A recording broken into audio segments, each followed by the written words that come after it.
जय हिंद दोस्तों, मैं अमरनाथ आप सभी लोगों का स्वागत करता हूं अपने YouTube चैनल फिजिक्स गुरुजी पर। आज हम बात करने वाले हैं सॉल्यूशंस की। जो मैंने आप लोगों के इंपॉर्टेंट क्वेश्चन दिए थे इलेक्ट्रोस्टैटिक में, 10-10 क्वेश्चन मैंने हर चैप्टर के दिए हुए हैं। तो जो पहला चैप्टर था हमारा इलेक्ट्रिक चार्ज एंड फील्ड, उसके 10 क्वेश्चन के सॉल्यूशन मैं यहाँ पे कराने जा रहा हूँ। ठीक है, सभी लोग कॉपी पेन वगैरह निकाल लीजिए और सॉल्यूशन पे थोड़ा ध्यान देंगे क्योंकि एग्जाम का टाइम है। देखो ये जो थ्योरी वाले कुछ पार्ट है ना, उनका थोड़ा आप देख लेना, बाकी मैं बता जरूर दूंगा। कोशिश करना कम से कम हम यहाँ पर लिखें। ठीक है, चलिए सबसे पहला क्वेश्चन क्या लिखा हुआ है, what is electric dipole moment, right its unit. सबको पता होगा डायपोल मोमेंट क्या होता है। तो इलेक्ट्रिक डायपोल मोमेंट का अगर स्टेटमेंट लिखें तो क्या लिखेंगे, it is the product of magnitude of charge and length of dipole।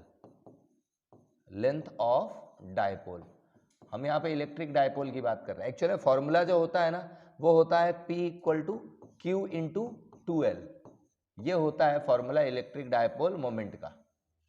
क्या होता है, P equal to Q into 2L। तो यहाँ से स्टेटमेंट बनाया, it is the product of magnitude of one charge, length of the dipole. Magnitude of one charge कर देना, ठीक है, magnitude of one charge and length of dipole 2L। ठीक है, इसके बाद यूनिट लिखना है। तो यूनिट सबको पता है, इसमें 2 यूनिट मिलेंगी आपको। पहली यूनिट क्या आएगी, कूलम इनटू लेंथ की यूनिट क्या होती, मीटर, या हम डायरेक्ट लिख सकते हैं डे बाई। ये यूनिट का भी ध्यान रखना, हो सकता है कभी डायरेक्ट ऑप्शन आए कि डे बाई किसकी यूनिट है, तो वह इलेक्ट्रिक डायपोल मोमेंट की। ठीक है, नेक्स्ट क्वेश्चन पे आते हैं। कुछ डेरिवेशन भी रहेंगे और न्यूमेरिकल भी रहेंगे। अब जैसे सेकंड क्वेश्चन लिखा है, derive the expression for electric field due to dipole in equatorial position. Equatorial position में इलेक्ट्रिक फील्ड बताना है। ये डेरिवेशन है, लगभग सभी लोगों को आता होगा, मुझे ऐसा लगता है, बट यहाँ मैं शॉर्ट में थोड़ा बता देता हूँ। ठीक है, शॉर्ट में क्या, जितना पेपर में लिखना है उतना तो बताना ही पड़ेगा। तो ये मैंने एक ले लिया डायपोल, ये एक चार्ज ले लिया प्लस क्यू और ये चार्ज ले लिया माइनस क्यू। ये हो गया मिड पॉइंट ऑफ डायपोल और लेंथ कितनी डायपोल की ले लेते हैं, 2L। कुछ लोग इसको 2A भी लिखा करते हैं, मैंने यहाँ पे 2L ले लिया है। ठीक है, कहाँ फाइंड करना है इलेक्ट्रिक फील्ड, इक्वाटोरियल मतलब परपेंडिकुलर टू द डायपोल, ये इस पॉइंट पे बताना है। कितनी डिस्टेंस पे, R। ये पॉइंट हम P ले लेते हैं। जो रूल है, रूल के अकॉर्डिंग अगर देखें तो हम पहले प्लस क्यू चार्ज से यहाँ इलेक्ट्रिक फील्ड फाइंड करेंगे, फिर माइनस क्यू चार्ज से यहाँ इलेक्ट्रिक फील्ड फाइंड करेंगे। तो अगर प्लस क्यू से पॉइंट P पे इलेक्ट्रिक फील्ड फाइंड करेंगे तो कितना आएगा, पहले मैं यहाँ पर लाइन मिला देता हूँ, ऐसा। ये हो गया हमारा प्लस क्यू से यहाँ तक की डिस्टेंस की बात करें। इसका नाम मैं दे देता हूँ A है, इसका नाम दे देता हूँ ये B है ना, AB इज द डायपोल। तो हमें अगर इलेक्ट्रिक फील्ड फाइंड करना है प्लस क्यू से P पे, तो electric field due to plus Q charge at point P, ये लैंग्वेज लिखते हैं, ये आप लोग लिखते रहना। ठीक है, तो प्लस क्यू चार्ज से इलेक्ट्रिक फील्ड पॉइंट P पे क्या आएगा, फॉर्मूला होता है K Q divide by distance square. Distance कितना है, A से P है, तो ये लिख दिया मैंने AP स्क्वायर। क्या लिख दिया, AP स्क्वायर। तो ये आ गया KQ अपॉन AP की वैल्यू कितनी होगी, तो ये वैल्यू अगर निकालें, ये कितना है L, ये कितना है R, तो ये वाली वैल्यू क्या आएगी, under root of R square plus L square. यही आएगा, ये वैल्यू कितना आएगा, R square plus L square का अंडर रूट। फिलहाल AP की बात करते हैं, तो AP तो ये है और इसका स्क्वायर करना है, तो स्क्वायर करेंगे तो क्या बचेगा, R square plus L square, यही बचेगा। ये आ गया हमारा electric field due to plus q at point P। अब ऐसे ही बात करेंगे electric field due to minus q at point P। तो माइनस वाले से यहाँ बताना है, तो इलेक्ट्रिक फील्ड कैसे आएगा, ऐसे। इलेक्ट्रिक फील्ड इधर डायरेक्शन इधर दिखा देंगे, ये E2 है, ये E1 था। ठीक है, देखो प्लस चार्ज से इलेक्ट्रिक फील्ड बाहर की तरफ जाती है, इसलिए पॉजिटिव चार्ज से बाहर की तरफ दिखाया। माइनस चार्ज में इलेक्ट्रिक फील्ड अंदर की तरफ आती है, तो माइनस की तरह अंदर की तरफ दिखाया। तो ये E1 और E2 हो गया। तो E2 की वैल्यू क्या आएगी, तो भाई फॉर्मूला तो सेम होता है, KQ बाय R स्क्वायर। तो फॉर्मूला अगर सेम है तो मैग्नीट्यूड भी क्या आएगा, सेम। क्यों, क्योंकि ये डिस्टेंस क्या है, दोनों के केस में बराबर है। ये भी under root R square plus L square, ये भी under root R square plus L square. तो इसे भी क्या लिख सकते हैं, यहाँ से डिस्टेंस लिख ले पहले, ये लिख लिया पी ए का पी बी का स्क्वायर, यही डिस्टेंस है P से B तक की डिस्टेंस, तो ये हो गया KQ अपॉन, और ये P से B तक की डिस्टेंस सेम रहेगी इतनी, तो ये लिख दिया R square plus L square. ये हो गया हमारा सेकेंड इक्वेशन। ध्यान से देखें तो E1 और E2 दोनों क्या है, इक्वल, तो इक्वेशन 1 इक्वल टू 2 कर दें, तो ये आ गया magnitude of E1 equal to magnitude of E2, दोनों बराबर है, मैंने लिख लिया E के बराबर है, दोनों की वैल्यू क्या है, बराबर है, मैग्नीट्यूड बराबर है, डायरेक्शन अलग अलग है, E1 की डायरेक्शन ऊपर जा रही, E2 की डायरेक्शन नीचे की तरफ जा रही, ठीक है।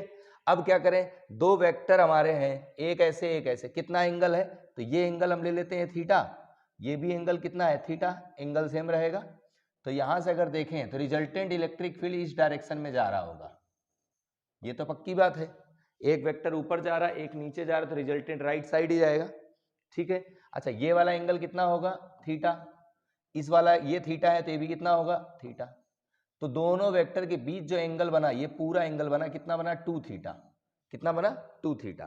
तो अगर देखें तो यहां रिजल्टेंट कैलकुलेट कर सकते हैं, resultant electric field, resultant electric field at point P, तो फॉर्मूला रिजल्टेंट इलेक्ट्रिक फील्ड के लिए फॉर्मूला हम लगाएंगे, दो वेक्टर अगर थीटा एंगल पर हैं तो फॉर्मूला होता है A square plus B square plus 2ab cos theta, और पूरे का अंडर रूट याद होगा आप लोगों को, तो यहाँ लिख सकते हैं under root of A square मतलब E1 स्क्वायर, बी स्क्वायर मतलब E2 स्क्वायर प्लस 2ab, ए की जगह E1 बी की जगह E2, और कॉस थीटा, थीटा की जगह यहाँ पे कितना एंगल है, 2 थीटा है, ध्यान से देखो एंगल कितना है, 2 थीटा है। अब यहाँ E1 और E2 दोनों क्या है, बराबर है, यहाँ लिखा हमने E1 और E2 क्या है, बराबर, तो मैंने इसको लिख दिया E स्क्वायर प्लस ये भी हो गया E स्क्वायर, यहाँ आ जाओ 2, ये भी E और E कितना हो गया, E स्क्वायर और cos 2 थीटा, ठीक है। यहाँ E स्क्वायर ऐड हो गया, कितना हो गया, 2E स्क्वायर, तो ये आ गया under root of 2E square plus ये है 2E square, 2E square cos 2 theta, ठीक है। अब ये 2 स्क्वायर यहाँ पर है, 2 स्क्वायर यहाँ पर है, तो कॉमन कर ले, तो मैं यहाँ पे कॉमन कर लेता हूँ, तो ये लिखता हूँ रिजल्टेंट इलेक्ट्रिक फील्ड यानी कि इक्वाटोरियल है ना, इसमें मैंने क्या करा, अंडर रूट लगाया और 2E स्क्वायर कॉमन कर लिया, कॉमन करा तो कितना बचा, 1 बचा, इधर देखो यहाँ पर भाई, अगर इन दोनों में ये वाला कॉमन हुआ तो यहाँ 1 बचेगा, और ये कॉमन करेंगे तो सिर्फ cos 2 थीटा बचेगा, तो 1 प्लस cos 2 थीटा ये आया, ठीक है। इसको सॉल्व कर लेते हैं, under root of 2E square bracket of 1 plus, अब cos थीटा का ऐसा फॉर्मूला लगाएंगे, cos 2 थीटा का ऐसा फॉर्मूला लगाएंगे जिससे 1 कैंसिल हो जाए, तो वो होता है हमारा 2 cos स्क्वायर थीटा माइनस 1, ये cos 2 थीटा का फॉर्मूला होता है ये, ठीक है। तो ये हो गया अंडर रूट ऑफ, ये 1 से 1 कैंसिल, ये 1 और ये 1 क्या हो गया, कैंसिल, 2 इंटू 2 कितना हुआ 4, E स्क्वायर की जगह E स्क्वायर लिखा और cos स्क्वायर थीटा की जगह cos स्क्वायर थीटा लिखा। अब अंडर रूट से अगर ये इसको बाहर निकालें हम, तो 4 से बाहर कितना आएगा 2, और E स्क्वायर से बाहर कितना आएगा E, और cos स्क्वायर थीटा से बाहर कितना आएगा cos थीटा, ये आया हमारा इलेक्ट्रिक फील्ड। अब E की वैल्यू रखना है, cos थीटा की वैल्यू रखना है, तो 2 को 2 लिखा, E की वैल्यू क्या है, तो ये E आया था, और इसकी वैल्यू ये है, कोई भी एक रख दो, दोनों E के बराबर है, तो E की वैल्यू है हमारे पास KQ upon R square plus L square into cos theta, cos theta इस ट्रायंगल में से ले लो, किसी भी ट्रायंगल में, इसमें से ले लेते हैं कॉस थीटा, या इसमें से ले लो, मैं इस एंगल इसमें से ले लेता हूँ, ये ट्रायंगल में AOP में से, तो कॉस थीटा कितना आएगा, बेस अपॉन हाइपोटेनस, तो बेस कितना है L और हाइपोटेनस क्या है, दिस वन, तो मैंने लिख दिया इसको L upon R square plus L square का अंडर रूट, अंडर रूट का मतलब हाफ पावर, अंडर रूट का मतलब कितनी, हाफ पावर। अब अगर देखें तो इसको ऐसे लिख सकते हैं, K को K लिखा, Q इंटू 2 इंटू L को मैं P लिखता हूं, इलेक्ट्रिक डायपोल मोमेंट होता है ना, Q into 2L, Q into 2L को क्या लिखेंगे, डायपोल मोमेंट P, और ये क्या बचा, बेस में R square plus L square है, इसकी पावर 1 होगी, और यही पावर यहाँ पर हाफ है, बेस दोनों के सेम है, अगर बेस सेम है तो दोनों क्या होंगे, ऐड हो जाएंगे, अब पावर क्या होगी, ऐड हो जाएगी। ये आता है इलेक्ट्रिक फील्ड, यहां तक आपको सॉल्व करना रहेगा।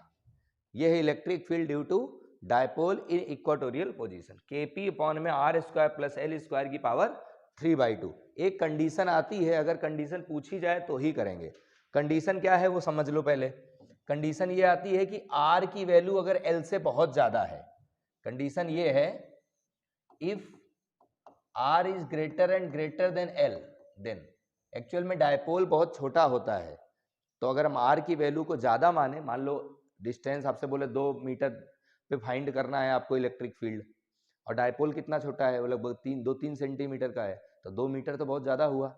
तो अगर इस कंडीशन को लें तो L तो बहुत छोटा है, तो इसका स्क्वायर क्या होगा, और स्मॉल, तो इसको हम क्या कर देंगे, 0। इसको हम क्या लिखते हैं, नेग्लेक्ट कर देते हैं। तो बचेगा क्या, बचेगा कुछ ऐसा, E equatorial equal to K into P upon, ये बचेगा R स्क्वायर, ये तो 0 हो गया, इसकी पावर कितनी है 3/2, तो मैंने इसकी पावर में लिख दिया 3/2। ये 2 से ये 2 कैंसिल, तो ये आ गया हमारा रिजल्ट E इक्वाटोरियल यानी कि electric field equal to Kp/R की पावर 3। ये आता है रिजल्ट इसका। अगर कंडीशन पूछेगा तो ही लिखना है, अदरवाइज कोई लिखने की जरूरत नहीं है, यहां तक आप सॉल्व करना है। ठीक है, कंप्लीट हो गया। नेक्स्ट पे आते हैं, अगला क्वेश्चन क्या है। अब ये क्वेश्चन दिया हुआ है, obtain the expression for torque experienced bye an electric dipole of dipole moment P। हमें क्या लाना है, टॉर्क लेके आना है। तो पहले इलेक्ट्रिक फील्ड बना लो, इलेक्ट्रिक फील्ड में डायपोल रखा हुआ है।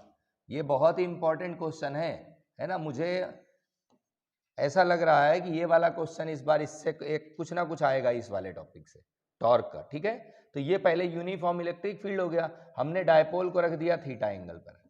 कैसे रख दिया, थीटा एंगल पर। तो ये हो गया प्लस क्यू चार्ज और ये हो गया माइनस क्यू चार्ज। ये हो गया डायपोल। डायपोल का क्या नाम दे दें, ए बी दे देते हैं। ये ए हो गया और ये बी हो गया। ठीक है, जैसे डायपोल को इलेक्ट्रिक फील्ड में रखेंगे क्या होगा, प्लस चार्ज, प्लस क्यू में फोर्स किधर लगेगा, इस डायरेक्शन में, भाई इलेक्ट्रिक फील्ड की डायरेक्शन में लगेगा। कितना लगेगा, तो इसमें लगेगा F equal to q E. अगर कभी कोई चार्ज इलेक्ट्रिक फील्ड में रखा रहता है तो उसमें फोर्स कितना लगता है, Q इंटू ई। जैसा साइन होगा चार्ज का वो साइन लिखेंगे। इसमें फोर्स किधर लगेगा, इस डायरेक्शन में, कितना लगेगा, F इक्वल टू माइनस का क्यू ई। ठीक है, कितने एंगल पर हमने डायपोल को रखा, थीटा एंगल पर रखा, ये ऐसा। अब अगर पहले नेट फोर्स फाइंड करें तो नेट फोर्स कितना लगेगा डायपोल में, तो net force on dipole, dipole पे नेट फोर्स कितना लगेगा, तो net force equal to plus Q E और माइनस क्यू ई, दोनों को क्या करेंगे, ऐड। जैसे ही ऐड करेंगे तो नेट फोर्स कितना आ गया, 0। तो एक नंबर का अलग से भी पूछ लिया जाता है, what is the net force on dipole placed in uniform electric field. अब अच्छा टॉर्क लाना था, तो टॉर्क का फॉर्मूला क्या होता है, तो टॉर्क का फॉर्मूला होता है force into perpendicular distance between two charge. दो चार्ज के बीच का परपेंडिकुलर डिस्टेंस तो ये होगा, यही होगा भाई, एक चार्ज ये है दूसरा ये, तो बीच का परपेंडिकुलर डिस्टेंस ये हुआ। मतलब क्या हुआ, इसका नाम सी दे दें, तो ये परपेंडिकुलर डिस्टेंस कितना है, बी सी। क्या होगा, बी सी। फोर्स एफ, अच्छा फोर्स जो रहता है ना, मैग्नीट्यूड रहता है, किसी एक का फोर्स लेंगे यहां पर, यहां नेट फोर्स नहीं लेते है ना। तो आप वैल्यू रखें, तो टॉर्क को टॉर लिखा और फोर्स को क्या लिख सकते हैं, क्यू ई, मैंने लिख दिया क्यू ई इंटू अब परपेंडिकुलर डिस्टेंस यानी कि इसकी वैल्यू की बात कर रहा। ये वैल्यू कैसे निकालें, तो मैं साइन थीटा अप्लाई कर देता हूं इस ट्रायंगल में, ये भी थीटा एंगल होगा ना। तो अगर साइन थीटा लगाऊंगा तो क्या आएगा, परपेंडिकुलर यानी कि बी सी अपॉन हाइपोटेनस यानी कि ए बी, यही आएगा। यहां से बी सी अगर सॉल्व करें तो ए बी का मल्टीप्लाई होगा साइन थीटा में। ए बी की वैल्यू कितनी है, तो ये लेंथ है डायपोल का, कितना होता है 2L, तो ये आएगा 2L साइन थीटा, यही आएगा। मतलब मैं BC की जगह लिख सकता हूं 2L साइन थीटा। ठीक है, तो टॉर्क क्या आएगा, Q इंटू 2L को हम क्या लिखते हैं, इलेक्ट्रिक डायपोल मोमेंट यानी कि P, और E को क्या लिखेंगे E, और साइन थीटा को हमने लिख दिया साइन थीटा। तो फॉर्मूला क्या आ गया, P साइन थीटा, ये हमारा आ गया फॉर्मूला। कभी अगर वेक्टर फॉर्म लिखना है तो वेक्टर फॉर्म ऐसे लिखते हैं, torque equal to P cross E. क्यों लिखेंगे ऐसा? क्योंकि ए बी साइन थीटा को ए क्रॉस बी लिखते हैं, ठीक है। अच्छा, एक इंपॉर्टेंट चीज है, समझो, अगर कभी साइन एंगल जिसके साथ दिख जाए और उसकी मिनिमम और मैक्सिमम वैल्यू पूछे, मान लो पूछे कि टॉर्क मिनिमम कब होगा, तो जब थीटा 0 होगा तो टॉर्क मिनिमम होगा, टॉर्क मैक्सिमम कब होगा, जब थीटा 90 होगा तो टॉर्क मैक्सिमम होगा। ये दोनों कंडीशन बहुत इंपॉर्टेंट है, ठीक है। अच्छा, इसके बाद क्या पूछा था? पूछा है व्हाट वुड बी, ये सेकंड पार्ट है ना, what would happen if the external field is increasing parallel to P and anti parallel to P. मतलब अगर एक्सटर्नल फील्ड को मैं ऐसे बना दूं, ये हो गई हमारी एक्सटर्नल फील्ड ई। अब मैंने यहाँ पे एक डायपोल रख दिया, डायपोल पैरेलल रख दें एंटी पैरेलल। पहली कंडीशन में मैं रख रहा हूं parallel to P, parallel to electric field, electric field. मैं इलेक्ट्रिक फील्ड के पैरेलल किसको रख रहा हूं? डायपोल को। तो डायपोल को पैरेलल रखने का मतलब एक चार्ज इधर होगा माइनस वाला और प्लस वाला इधर होगा, यही होती है डायपोल की डायरेक्शन, माइनस से प्लस की तरफ, ठीक है भाई। इलेक्ट्रिक डायपोल मोमेंट की डायरेक्शन क्या होती है? माइनस चार्ज से प्लस चार्ज।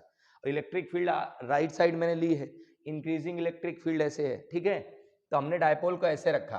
पूछा है नेट फोर्स क्या लगे, किधर लगेगा, तो फोर्स या नेट फोर्स लिख सकते हो, net force acting towards increasing electric field, increasing electric field, electric field. मतलब ऐसा है एक्चुअल में, कहीं पर इलेक्ट्रिक फील्ड कम है, कहीं पे ज्यादा है। ये हमारी नॉन यूनिफॉर्म इलेक्ट्रिक फील्ड है। इंक्रीजिंग इलेक्ट्रिक फील्ड बोला ना, मतलब एक जैसी तो है नहीं, इंक्रीज कर रही है मतलब बढ़ रही है, ठीक है। अब बढ़ रही है मतलब यूनिफॉर्म नहीं है, मतलब इलेक्ट्रिक फील्ड इधर क्या होगा, आगे की तरफ बढ़ रही तो इधर ज्यादा होगी, इधर इलेक्ट्रिक फील्ड कम होगी, तो इधर फोर्स क्या लगेगा, ज्यादा लगेगा।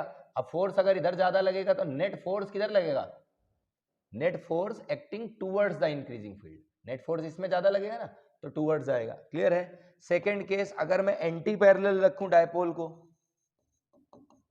एंटी पैरेलल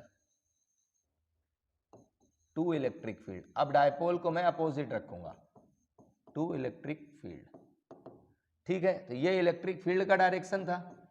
अब डायपोल को उल्टा रख दो, माइनस इधर प्लस इधर, ऐसे। ये देखो, ये हमारा डायपोल मोमेंट क्या हो गया, अपोजिट हो गया इलेक्ट्रिक फील्ड के। अगर अपोजिट हो गया तो फोर्स किधर लगेगा, इस डायरेक्शन में। डायरेक्शन ऑफ फोर्स लिख लेना ऐसे, direction of force is opposite to,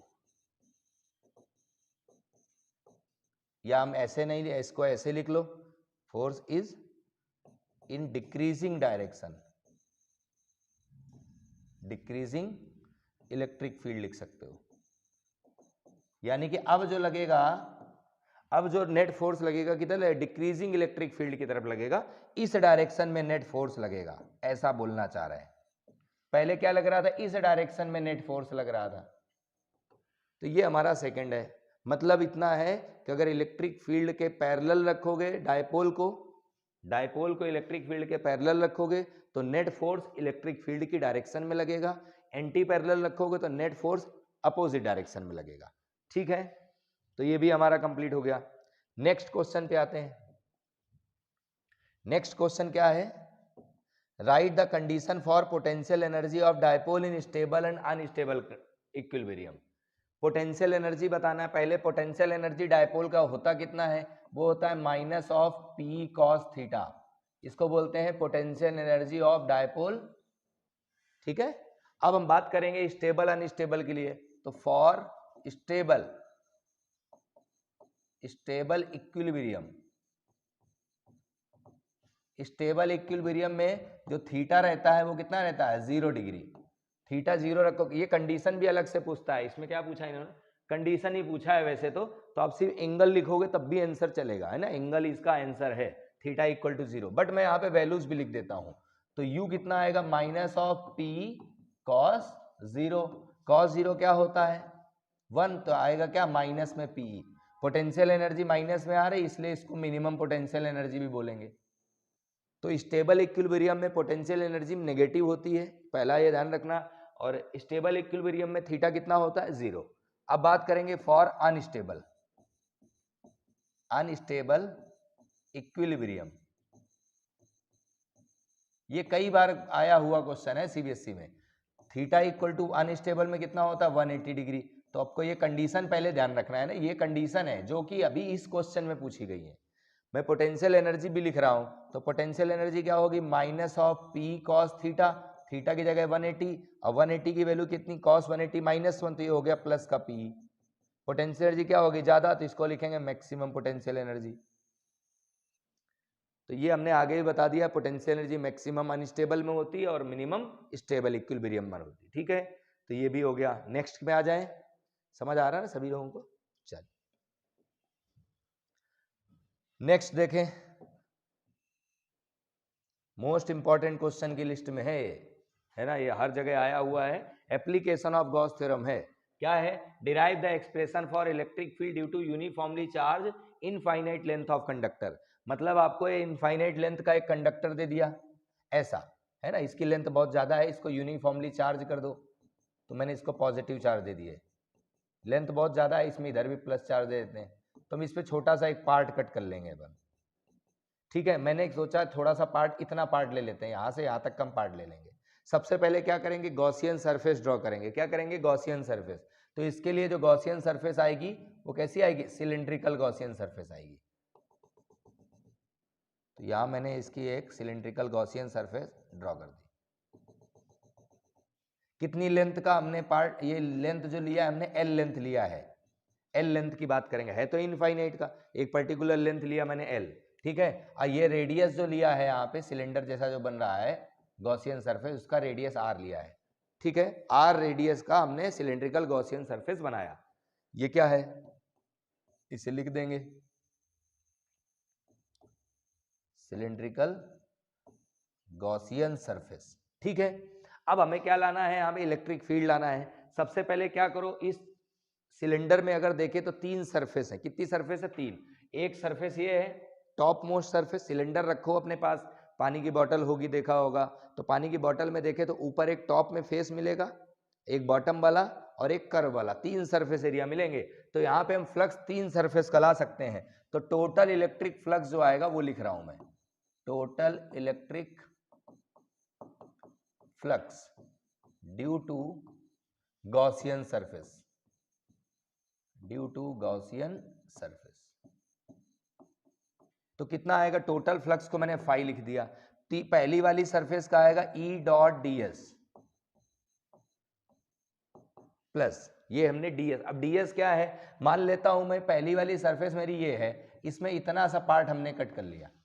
अब इसका एरिया वेक्टर किधर जाएगा? ऊपर की तरफ, तो इसका नाम दे दिया ds1, तो इसको लिख देंगे ds1। ये हो गया पहली सरफेस का टोटल इलेक्ट्रिक फ्लक्स। सेकेंड वाली सरफेस में मैंने छोटा सा पार्ट ले लिया यहां पर, इसका एरिया वेक्टर किधर जाएगा? इधर, तो इसका नाम दे दिया ds2। भाई हम पहले क्या करते हैं एक्चुअल में, जब फ्लक्स निकालना होता है तो किसी सरफेस में छोटा सा पार्ट ले लेते हैं, उस छोटे से पार्ट का एरिया पता रहेगा तो उसका नाम दे दिया ds। उस एरिया का हम लोग फ्लक्स निकालेंगे, तो हमने उस एरिया का पहले फ्लक्स निकाला। अब टोटल निकालना है तो मैंने इंटीग्रेट कर दिया। ठीक है, ये हो गया सेकंड वाले का। थर्ड वाले में यहां ले लेते हैं छोटा सा पार्ट, इसका एरिया वेक्टर किधर जाएगा? बाहर की तरफ। एक चीज ध्यान रखना, एरिया वेक्टर हमेशा परपेंडिकुलर होता है सरफेस से। सरफेस से क्या होता है? परपेंडिकुलर, और हमेशा बाहर की तरफ आता है। जिस साइड आप देखोगे उधर साइड आपको एरिया वेक्टर आता हुआ दिखेगा। तो ये हो गया सेकंड का, ये हो गया ई डॉट ds, तो इसका नाम दे दिया ई डॉट ds2। अब प्लस लास्ट वाले में दे देते हैं ई डॉट ds3। ये 3 सरफेस थे, तीनों सरफेस का हमने फ्लक्स ले लिया। अब पहले डॉट रिमूव करेंगे, तो ये क्या आएगा? ई ds1 कॉस। अब कॉस एंगल कितना बनेगा? तो इलेक्ट्रिक फील्ड और सरफेस एरिया के बीच का एंगल देख रहे हैं, पॉजिटिव चार्ज से इलेक्ट्रिक फील्ड हमेशा परपेंडिकुलर होता है। पॉजिटिव चार्ज होगा, इलेक्ट्रिक फील्ड हमेशा बाहर की तरफ जाएगा। ये ऐसा मान लेते हैं, ये हमारा ऐसा वायर था, ये वायर है, पॉजिटिव चार्ज देते इलेक्ट्रिक फील्ड किधर? बाहर की तरफ जा रहा, और इसका टॉप वाले का एरिया वेक्टर ऊपर की तरफ जा रहा, तो एंगल कितना बना? 90 डिग्री। तो लिख दिया ई ds1 cos 90। प्लस, अब सेकंड वाले में आ जाते हैं तो ये लिख दिया E D S two cos. अब एंगल कितना आएगा, तो अगर ध्यान से देखें पॉजिटिव चार्ज से इलेक्ट्रिक फील्ड बाहर की तरफ जाएगी और इसका एरिया वेक्टर की भी उधर ही जा रहा है। भाई अगर मैं सिलेंडर की बात करूं, मान लेते हैं सिलेंडर ऐसा था, तो ये वाले कर्व सरफेस तो यही वाली हुई, तो इस कर्व सरफेस का एरिया वेक्टर किधर जाएगा, बाहर की तरफ, और इलेक्ट्रिक फील्ड भी किधर जाएगा, बाहर की तरफ, तो एंगल कितना बनेगा, 0, तो ये आएगा एंगल 0। प्लस लास्ट वाले में आ जाओ तो ये आ गया ई डी एस थ्री, इसमें एंगल कितना बनेगा, 90, सेम एज पहले वाला, वो भी 90 बन रहा था, यहाँ पर भी 90 बनेगा। भाई इलेक्ट्रिक फील्ड तो बाहर की तरफ जाएगा ना, 90, कॉस 90 क्या होता है, 0, तो ये पूरा हो गया 0। प्लस इसकी बात करें ई को बाहर करो, integration of D S two लिख दो, कॉस 0 1 होता है, और ये भी हो गया हमारा 0, ये cos 90 क्या होता है, 0, अभी cos 90 0, ये cos 0 1, तो E और ds2 बचेगा। ठीक है, अब इसको सॉल्व कर लेते हैं। तो E को लिखा मैंने, E फ्लक्स को लिखा, total flux equal to, electric field तो बाहर है, सरफेस एरिया की बात हो रही है, सरफेस एरिया किसका, जस्ट मिनट, ये सरफेस एरिया ds2 की बात हो रही, ds2 मतलब कर्व सरफेस एरिया लेना है सिलेंडर का, और सिलेंडर का जो कर्व सरफेस एरिया रहता है वो कितना रहेगा, 2 पाई आर एल, क्या रहेगा, 2 पाई R L.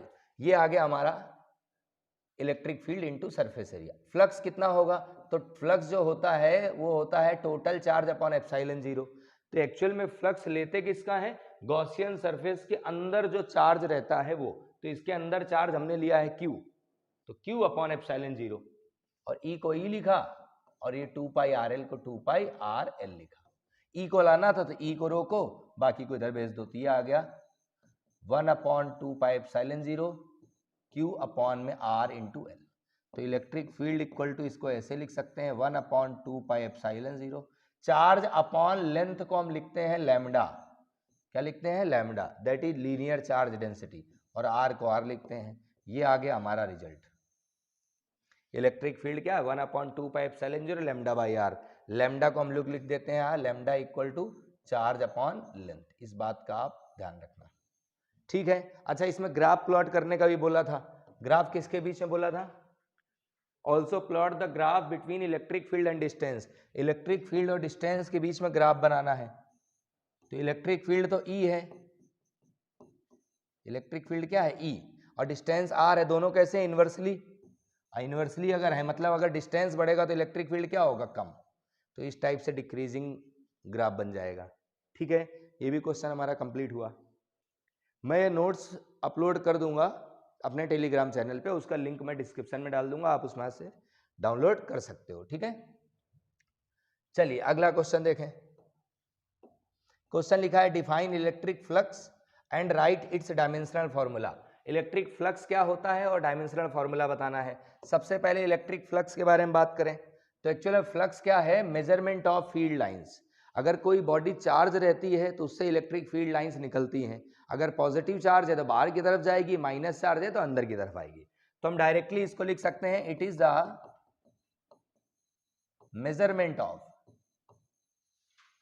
it is the measurement of electric field lines, electric field lines passing normally through the surface, passing normally through the surface।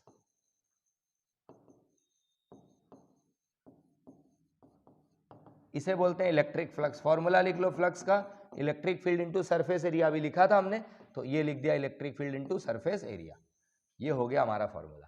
फिलहाल इन्होंने डायमेंशनल फॉर्मूला मांगा था तो डायमेंशनल फॉर्मूला निकालो इसका। इलेक्ट्रिक फील्ड का डायमेंशनल फॉर्मूला कैसे लाएंगे, फोर्स अपॉन चार्ज से।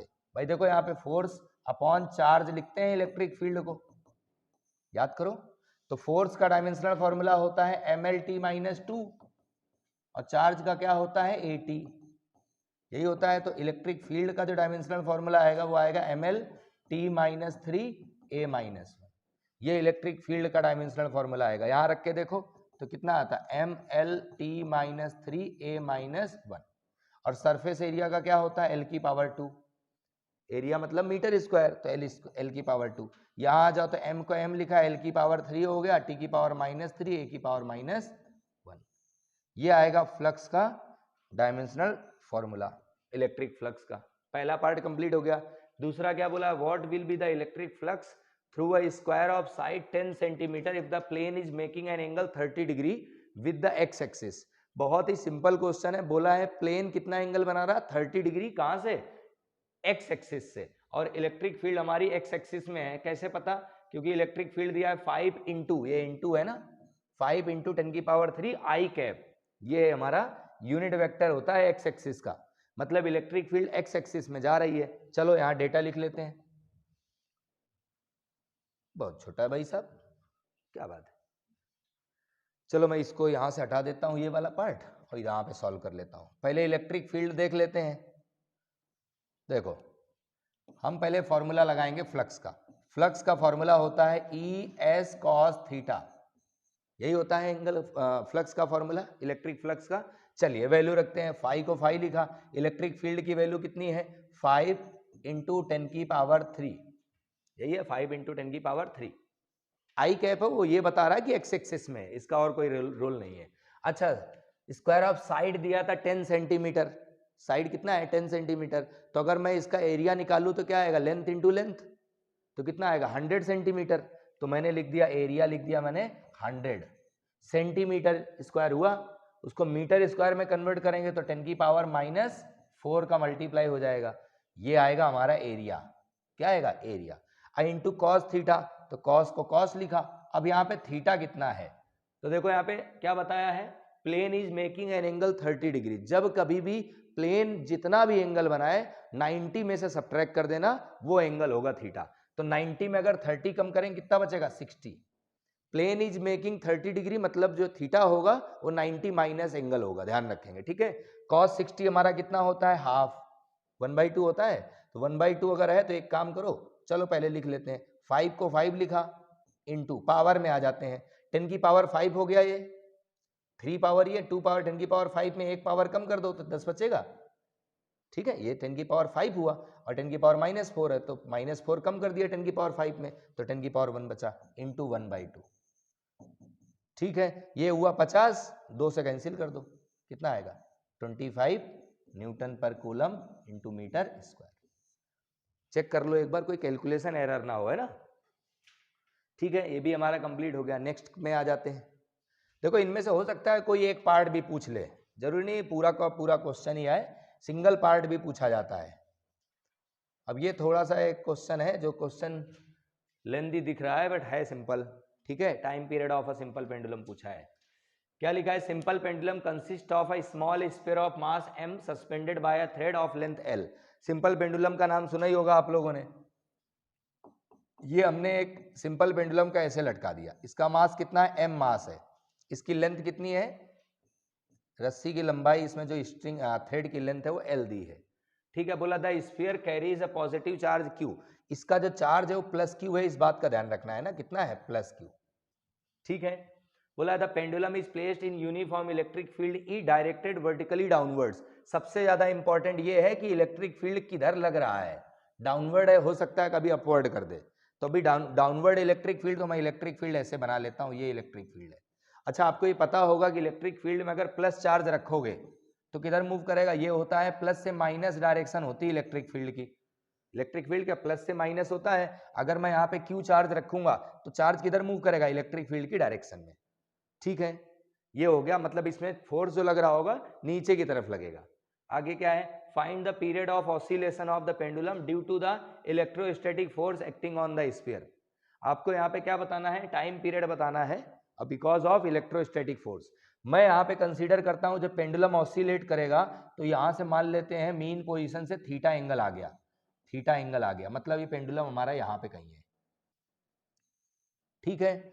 इसमें फोर्स किधर लग रहा है, नीचे की तरफ, कितना लग रहा है, QE। इलेक्ट्रोस्टैटिक फोर्स कितना होता है, Q into E, F equal to QE होता है। अगर इलेक्ट्रिक फील्ड में कोई चार्ज रखा है तो उसमें फोर्स कितना लगेगा, QE, किधर लगेगा, in the direction of electric field, अगर चार्ज पॉजिटिव है तो, ये ऐसा। अब इसको हम रिजॉल्व कर लेंगे, ये मैंने ऐसे बना लिया, ये डिस्टेंस ले लेते हैं, मैं इसको ले लेता हूं x है, कितना डिस्टेंस है, x, ठीक है। मैं इस लाइन को आगे बढ़ा देता हूं ऐसे। अब अगर देखें ये अगर थीटा एंगल है तो भी एंगल कितना होगा, थीटा। तो अब क्यू ई को रिजॉल्व कर लो तो ये इधर आ जाएगा Q E cos theta, diagram में ही सारा खेल है, और इसका परपेंडिकुलर कंपोनेंट इधर आ जाएगा, ये आएगा क्यू ई साइन थीटा। और याद होगा आप लोगों को ये जो फोर्स रहता है इसे हम रीस्टोरिंग फोर्स बोलते हैं, क्योंकि इसी की वजह से हमारा पेंडुलम वापस मीन पोजीशन पे आता है। तो हम डायरेक्ट लिख सकते हैं रीस्टोरिंग फोर्स, रीस्टोरिंग फोर्स ऐसे लिखेंगे, F equal to minus of q E sine theta. कितना है? F equal to minus of q E sine theta. और F को क्या लिख सकते हैं? Mass into acceleration equal to minus of q E sine theta. Sine theta अब थोड़ा इसमें डिस्कस कर लेते हैं। एक्चुअल में थीटा जब स्मॉल होता है तो हम साइन थीटा को थीटा लिखते हैं, आपको पता होगा ये। तो मैंने साइन थीटा को यहाँ थीटा लिख दिया और यहाँ मेंशन कर दिया where sine theta is nearly equal to theta. ठीक है, मैं ये लाइन हटा देता हूँ यहाँ से, ये नहीं तो नोट्स में लोग कंफ्यूज हो जाएंगे।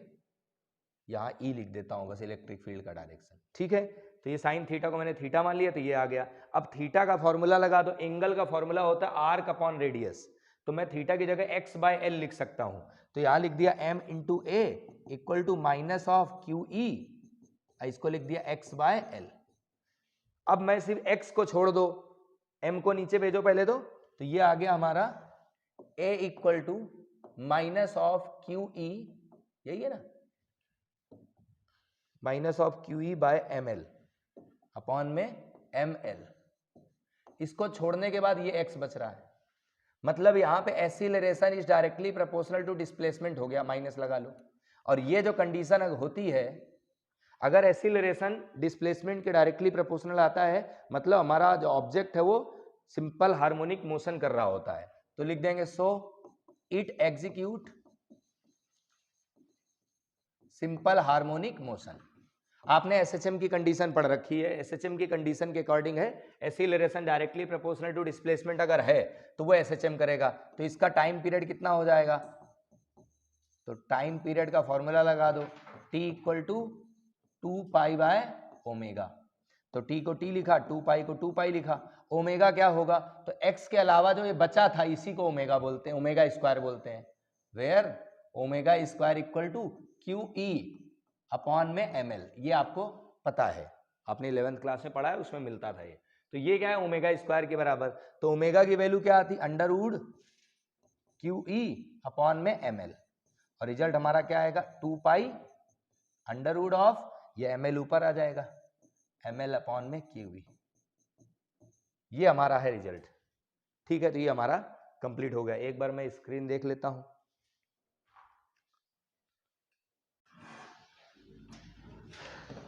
चलो देखो यहां पर क्या लिखा है question, 2 large parallel plane sheet have uniform charge density plus sigma and minus sigma.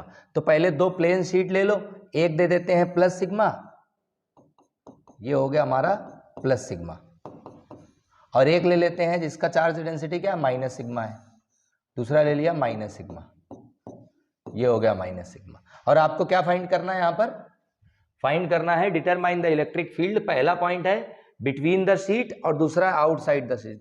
पहला है बिटवीन द शीट, मतलब मान लेते हैं यहां पर फाइंड करना है पॉइंट ए पे, ठीक है, दोनों शीट के बीच में। आउटसाइड में चाहे इधर फाइंड कर लो और चाहे इधर साइड फाइंड कर लो, कहीं पर भी जा सकते हो। सबसे पहले हम क्या करेंगे? ए पॉइंट पे फाइंड करेंगे। तो यहां लिख लेते हैं इलेक्ट्रिक फील्ड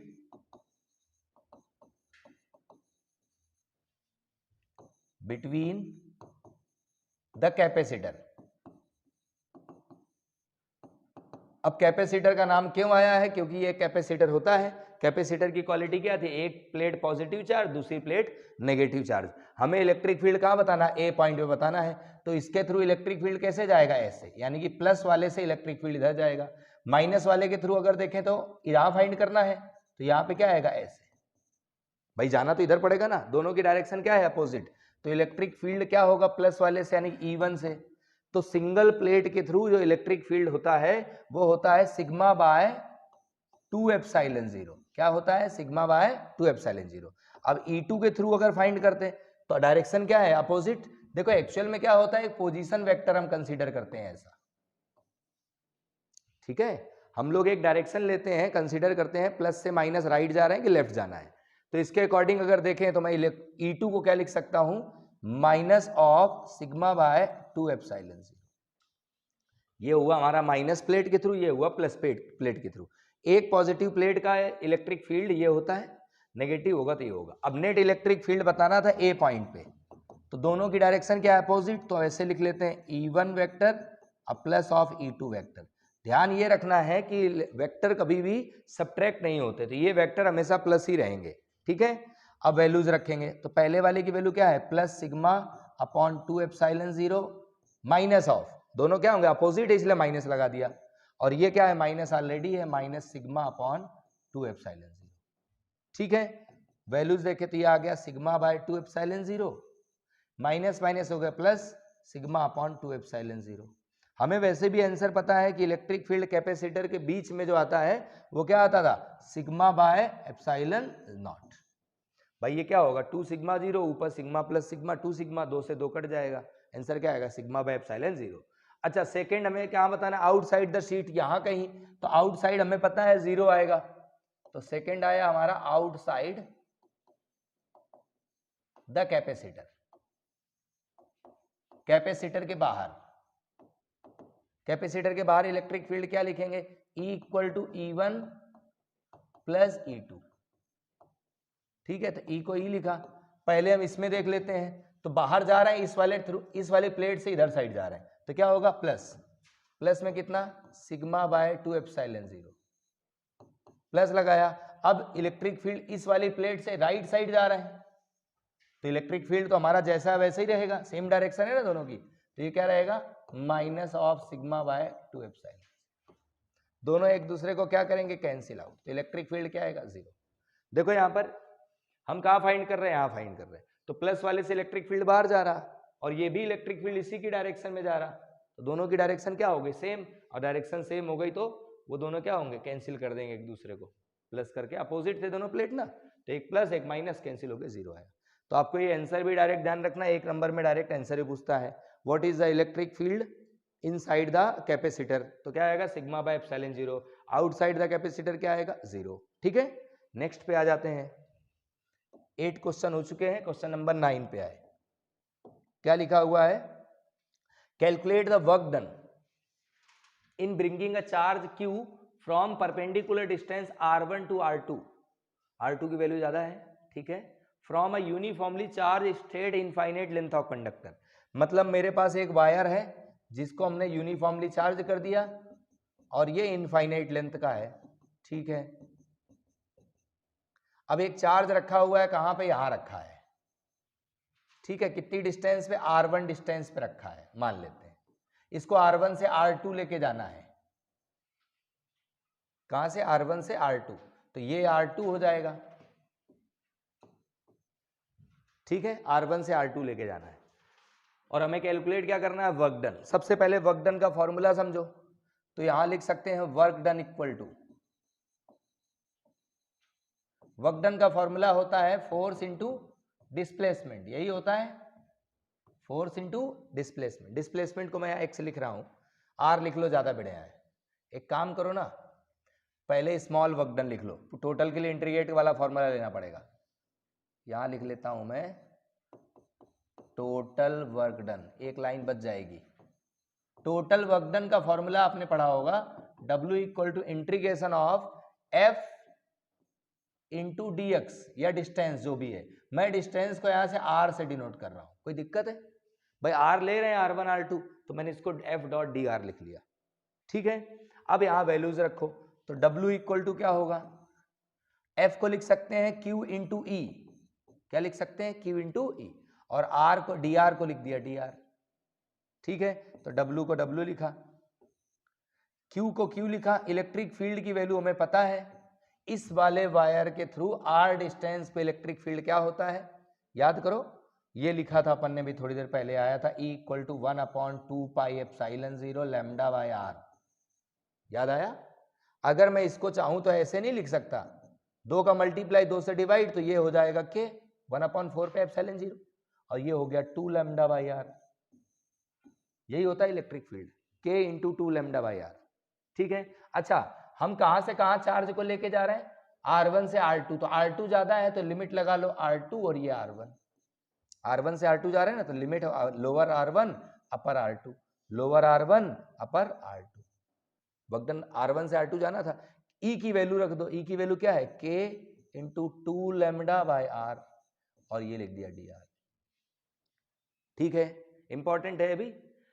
अब हमें क्या करना है, वर्क डन सॉल्व करना था, इंटीग्रेट करना आना चाहिए बस। K बाहर हो गया, 2 बाहर हो गया, लैम्डा बाहर हो गया, Q बाहर हो गया, बचा क्या dr बाय R, यही बचेगा। और लिमिट क्या है R1 से R2। अब dr बाय R का इंटीग्रेशन क्या होगा, वो होता है log R। इसको सॉल्व कर लेते हैं, यहीं पर लिख लेते हैं अभी तो, 2 lambda into K into Q, ये बचेगा क्या हमारे पास, ये बचेगा log, क्या बचेगा log, ये हो जाएगा log R। लिमिट लगाना है और कुछ नहीं करना है, ये R2 ये R1। ठीक है, इलेक्ट्रिक फील्ड ये होता है, सबको पता होना चाहिए। अब इसके बाद लिमिट लगा दो, ये लिखा work done equal to 2 lambda K into Q, limit लगाओ तो log upper limit minus lower limit, यही होता है, अपर लिमिट माइनस लोअर, यही है ना, देखो यहाँ पे upper limit minus lower limit. तो ये आ गया work done equal to 2 lambda K into Q। log m minus log n का फॉर्मूला पढ़ा होगा, log m बाय n, यही होता है। ये हो गया हमारा रिजल्ट। ये जो लिखा है ना, लिखा है log m minus log n, तो इसको लिखते हैं log m अपॉन n, यानी कि R2 बाय R1। तो ये आ गया हमारा वर्क डन। ठीक है, ये भी पैटर्न हो गया। नेक्स्ट पे आते हैं। नेक्स्ट और लास्ट क्वेश्चन है इस चैप्टर का। अच्छा, इसका देखो डायग्राम जो है, मैं डायग्राम बना देता हूं पहले। ये डायग्राम इसका दिया हुआ है, ठीक है, डायग्राम पहले बनाना पड़ेगा यहाँ। इस क्वेश्चन में हमें डायग्राम दिया हुआ है, पहले मैं एक ये बना लेता हूं।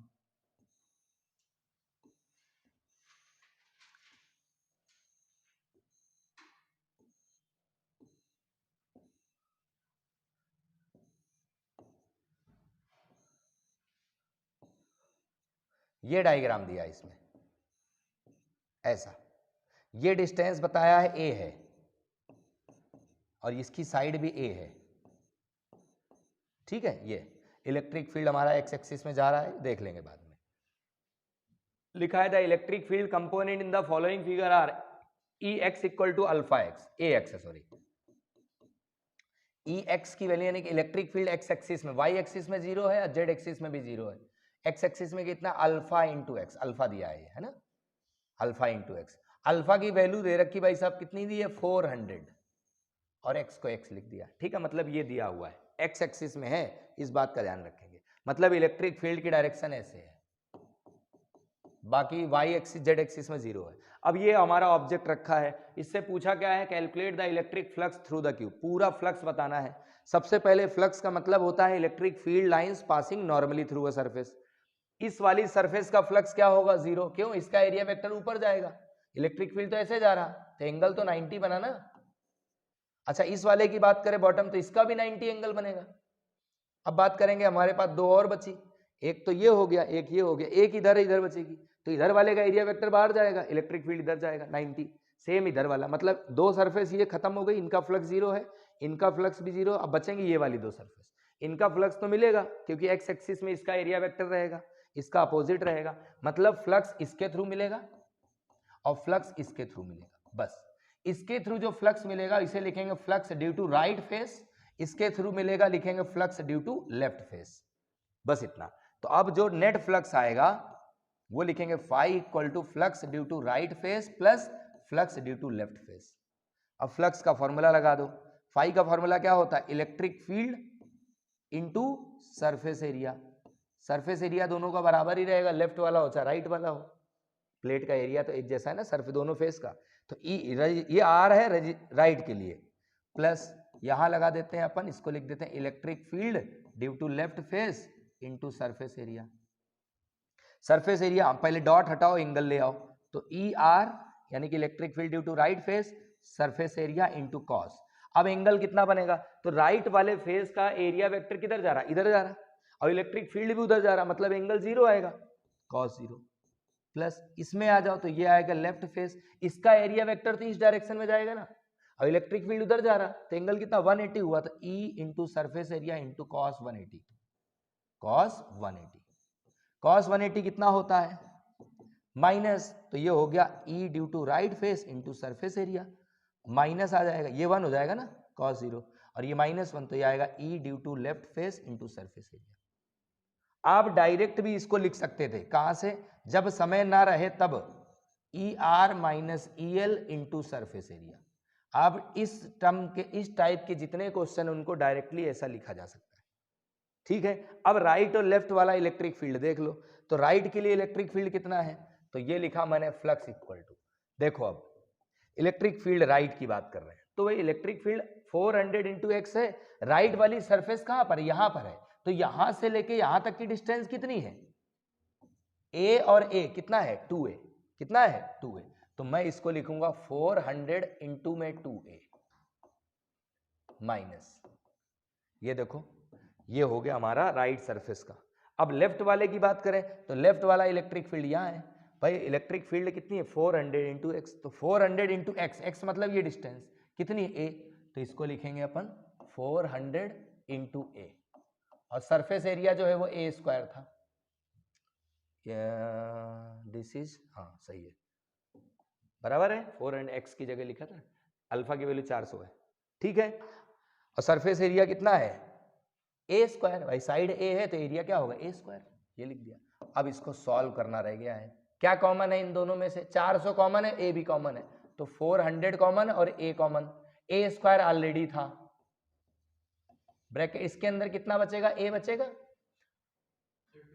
2 बचेगा, a कॉमन कर लिया 2 बचेगा और यहाँ 1 बचेगा, 2 में से 1 गया, कितना बचा 1, यानी कि हमारे पास आएगा 400 इंटू a की पावर 3, तो 400 को 400 लिखो, a कितना दिया था, a की वैल्यू 0.1 दी है, तो इसको लिख दो 0.1 0.1 0.3 बार है ना, क्यूब है 3 बार लिख लो, तो आ गया 5 इक्वल टू, पॉइंट हटाते नीचे 10 आता, पॉइंट है 10 10, 3 जीरो से कैंसिल कर दो, तो ये बचता हमारा कुछ ऐसा हो जाता, 2 जीरो से 2 जीरो कैंसिल, 4/10 यानी कि 0.4। फ्लक्स की बात करें newton per coulomb into metre square, side वगैरह देख लो सब MKS में था कि नहीं था, मीटर था, सही है, सारी चीजें एकदम सही, ठीक है।